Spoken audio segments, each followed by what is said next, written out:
Start with chanting Om 3 times. Exhale fully. Inhale deeply.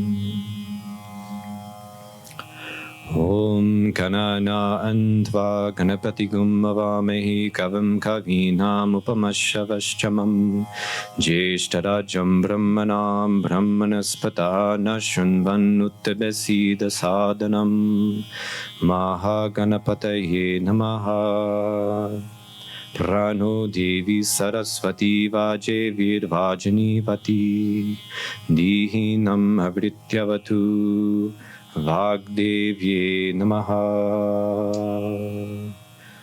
Shri Gurubhyo Namaha. Hari Om. Tat Sat.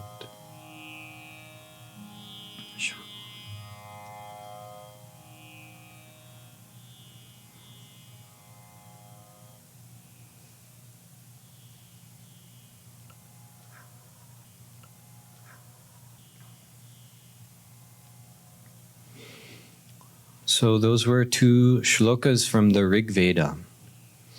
I always love to chant them before doing most things, but especially teaching a workshop of this nature.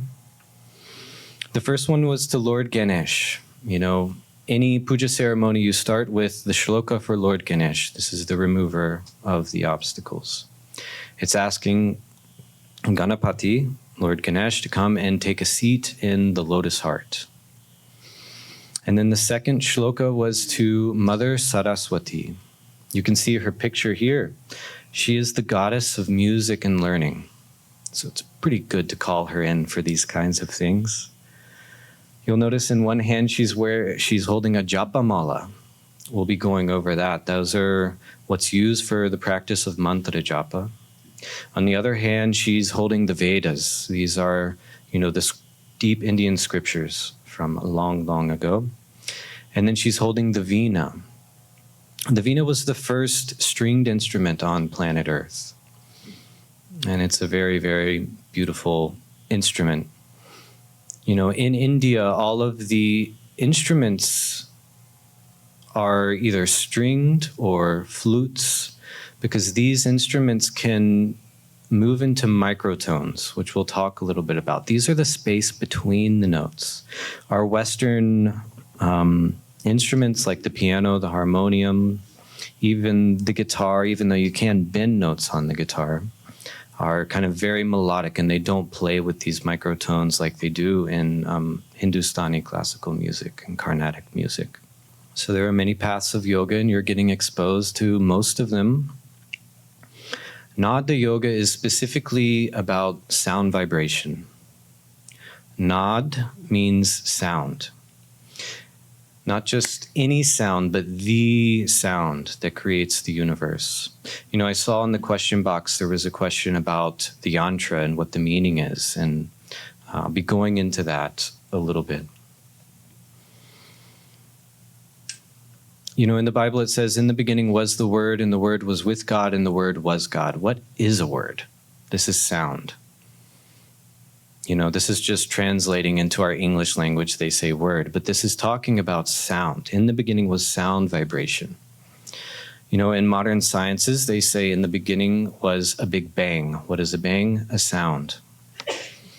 So in science, and also ultimately in yoga, we have the understanding that everything existence is sound vibration. Satya talked about it a little this morning. Everything is vibrating. And everything that vibrates has a sound. A guitar string, when it vibrates, creates a sound. When the reed of the harmonium vibrates, it creates a sound. So this is just very, very subtle level of sound. in the very center of the yantra. It's called the Nada Bindu, red point in the very center. This represents that very small ball of energy that existed prior to creation, that everything manifested out of. So that's what that dot represents, the Nada Bindu, the point of potential energy. And then you see a triangle pointing up, and inside of it a triangle pointing down. This is representing the energy of Shiva and Shakti. Shiva is the one pointing up, Shakti is the one pointing down. It's with these two energies that we have the manifestation of the universe. So we say the mother is everything that is created, one, that creative force, but everything you can see is an expression of the Divine Mother. You've heard Mother Nature. There's a reason behind that.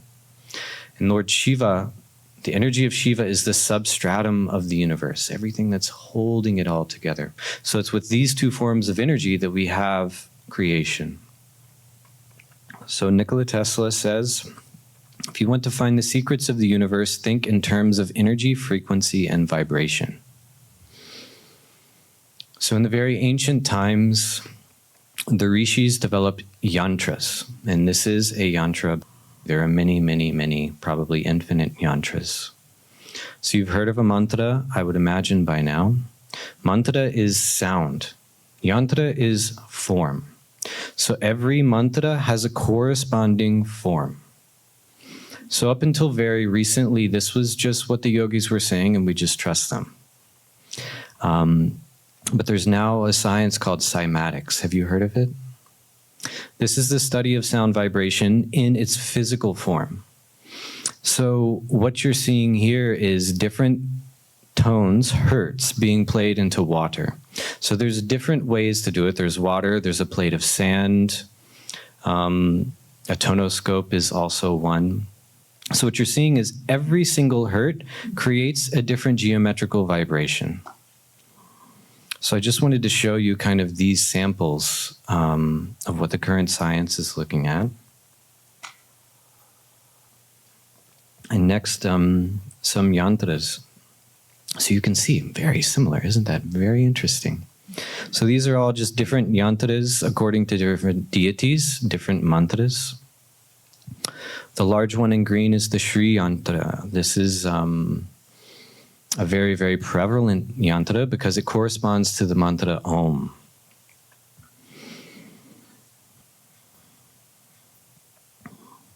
So here are two pictures. One is the Shri Yantra, and then the next is the Shri Yantra, which was created through a tonoscope, through the sound of Om. Quite similar, aren't they? So it's great to see our modern science catching up with the yogic sciences. I'm sure we have a very, very long way to go, but it's great to see, you know, the proof of these practices. The rishis would meditate on these very, very sacred sounds, and in their mind's eye, see this representation, and then they would draw it. Typically, yantras, if you're using it for sadhana, is typically like a copper plate, a gold plate is most typical, or a silver. We have necklaces of our yantra which are placed in silver. But for spiritual practice, typically, if it's on your altar, you use copper or gold. And you know, each yantra is performing a very specific task for you. And I won't go into that because I'm not an expert in that. Not an expert in any of this, actually. I just love it so much. And this is, you know, my foundational practice. So what I know, I will share with you. And what I don't know, we'll figure it out.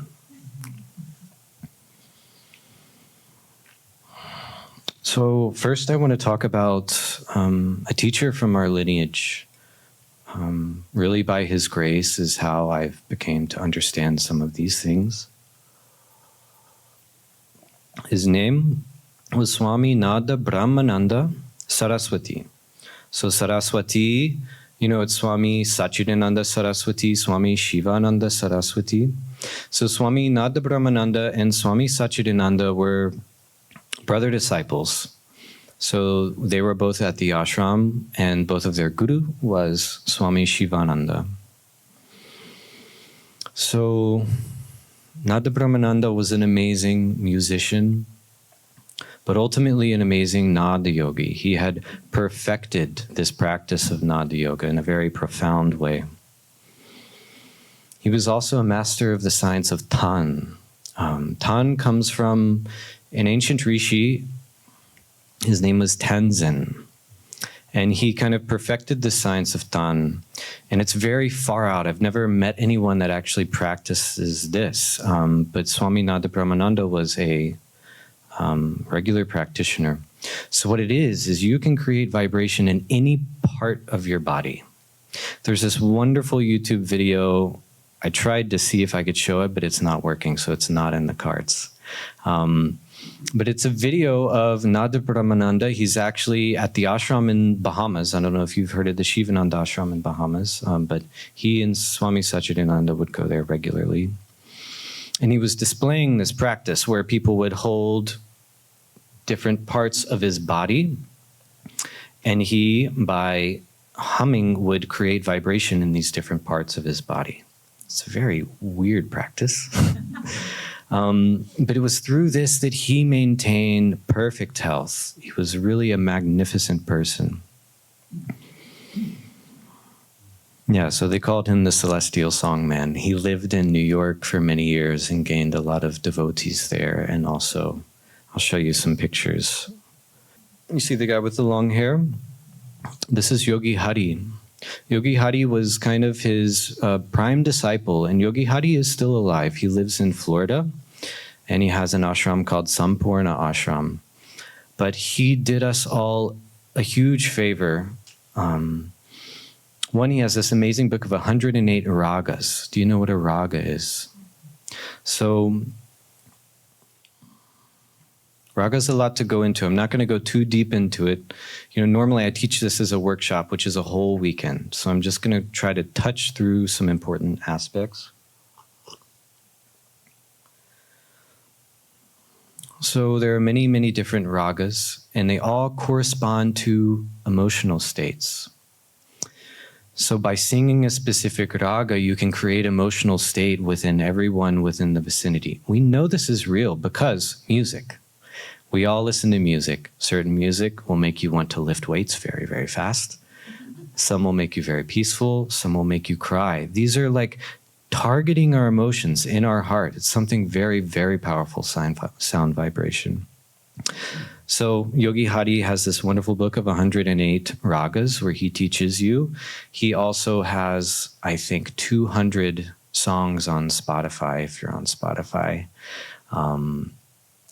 Teaching you different bhajans, different kirtans, and also all of the ragas have tracks to go with them. So I'm very, very grateful to him because lifetimes of study I could dedicate just through what he has collated from his guru, Swami Nada Brahmananda. Nada Brahmananda did not write anything. There is one recording on Spotify, but that's all you can find. Everything else is in the ether. So just an overview of him. So he was known as an encyclopedia of Vedic hymns and Nada Yoga, recognized for his supernatural control of his body. So he lived in perfect health until the age of 97. Never got sick. And this was because he had harnessed sound vibration, and he could use sound vibration to manipulate his body. You know how they clean very expensive watches? It's with sound vibration. Very, very subtle sound vibration. So it's a way to really protect and invigorate your body. When he attained Mahasamadhi, which is when the guru consciously leaves his body, at the age of 97, he was no longer able to play his tablas. His hands had gotten too arthritic. You know what a tabla is? You'll see one on Tuesday night. We have a professional tabla player coming for our New Year's Eve program. But when he could not play his tabla anymore, he was in Rishikesh, he walked into the Ganges and left his body. So that's how deep his practice was, that, once he could not perform this sadhana anymore, it was time to move on. Yeah, apparently he only needed 2 hours of sleep and did not dream. There were a lot of scientific studies when he was in the US that they performed on him. One very interesting one, they put him in I think it's called a hyperbaric chamber, but I'm not sure. It's a chamber where there's no oxygen, so no air. They put him in there, they covered his body in wax, plugged his nose, plugged his ears, I don't know why, and his mouth was covered with tape, and he played tabla for 30 minutes. One breath. So just to kind of give you an idea of the mastery over his physical form that he had. And he experienced the nadam, which is the anahata sound. What is that? In samadhi. So the ultimate kind of goal of Nada Yoga is to hear the anahata. This is the primordial sound vibration that is vibrating all the time. Typically, our minds are too loud for us to hear this, right? So that is our goal. You know, when you're in deep states of meditation, you will hear a sound. Sounds different for different people. But this is what is the Nada Brahmananda, or the anahata. So I love going into our archives here at Yogaville because so many great souls came through this place.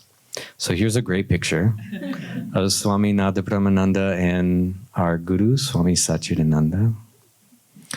Here's another picture from the ashram in New York. So Swami Nada Brahmananda would often do concerts and teach workshops for the ashramites.